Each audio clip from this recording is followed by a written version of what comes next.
Now, Bruce, just look right into the camera lens right here and tell us your name, your age, and where you were born. My last name is Lee, Bruce Lee.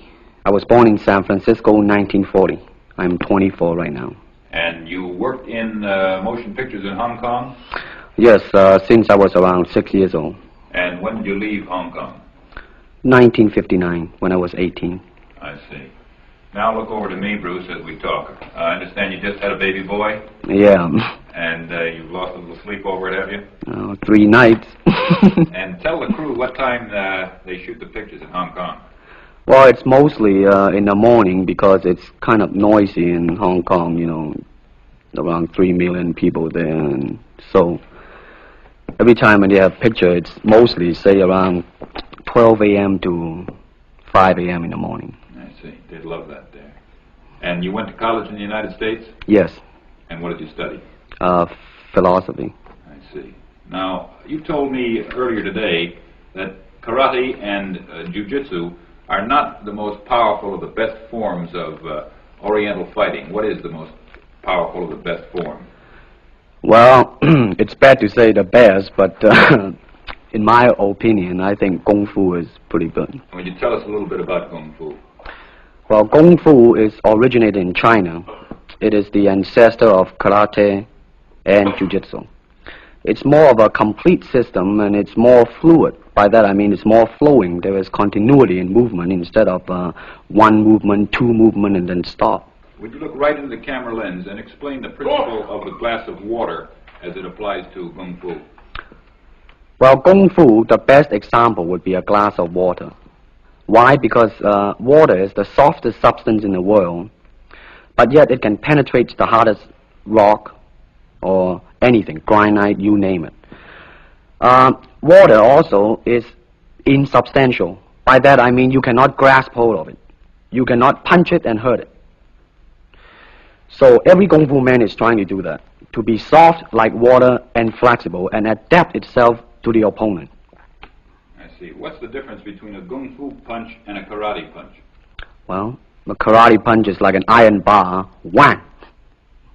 A Kung Fu punch is like an iron chain with an iron ball attached to the end, and it go whang, and it hurt inside. Okay. Now we're going to cut, and in just a second we'll have you stand up and show us some Kung Fu and some movements in Kung Fu. Okay. Cut. Got it. Test X2, take 1. Speed. Now look directly into the camera, Bruce. Directly at it. And now give me a 3/4 this way. And hold it. And give me a profile that way, all the way. Good. Hold it. Now come back to a profile on the other side. And hold that. Give me a 3/4 on that side. And then give me right into the camera again. All right. Now the camera will pull back. And Bruce, first show me the movements in the classical Chinese theater. Classical Chinese Well, theater. you know what we talked about in the office. How they walk and how they start to move. Well, in Chinese opera, they have the warrior and then the scholar. The way the warrior walk will be something like this. Walking this way, straight, come out, bend, straight, and then walk out again.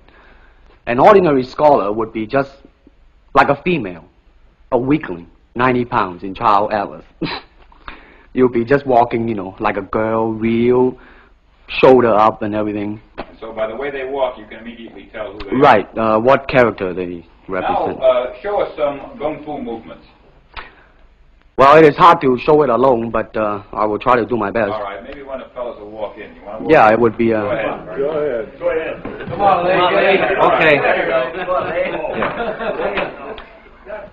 Although accidents do happen, but, you know... There are various kind of strike. It depends on where you hit, then what weapon you will be using. To the eyes, you would use fingers. Don't worry.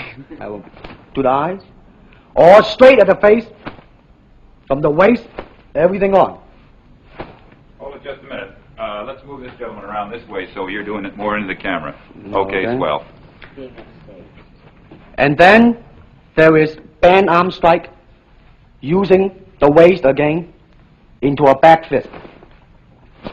And let's have the assistant director back up just a ways. Okay, go ahead. Continue. And then, of course, Kung Fu is very sneaky. You know, the Chinese, they always hit low. From high, go back to the groin. Don't worry. Now turn around the other way, would you, Bruce? Oh, okay. Yeah. And, Would you want him? yes. Oh, cross These the are camera just forward. natural reactions. That's Right, it. right. That All is right. natural. Right into the camera. Cheat into the camera a little bit and show this again. All right. Go ahead. There is the finger jab. There is the punch. There is the back fist and then low. Of course, then they use leg straight at the groin or come up. Or, if I can back up a little bit, they start back from here and then come back. All right. It's kind of worried. He has nothing to worry about. Now, No. once again, show us how a good Kung Fu man would very coolly handle it and walk away, rather than get involved in a series of actions. Cut it. Sound. Okay.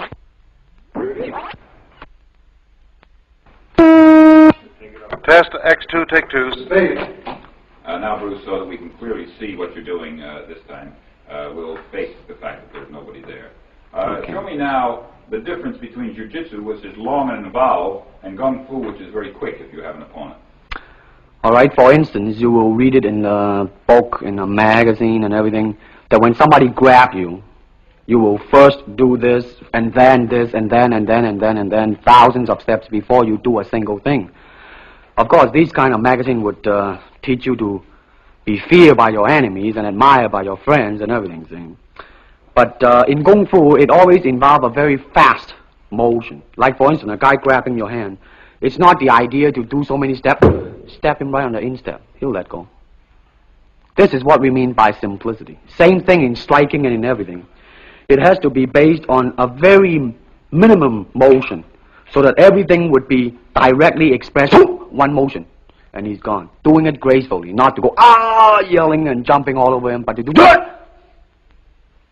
Excuse me. That's it. Okay. Now, show me once again just a few movements there.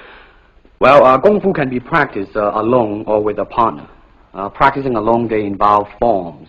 Some imitate a crane, a monkey, a praying mantis. This is a crane form. Start off.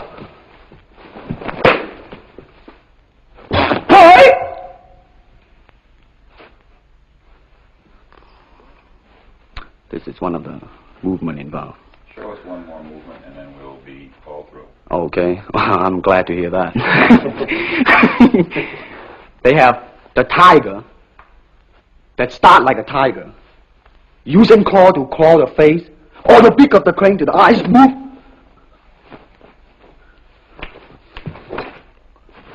This is some of the movement involved.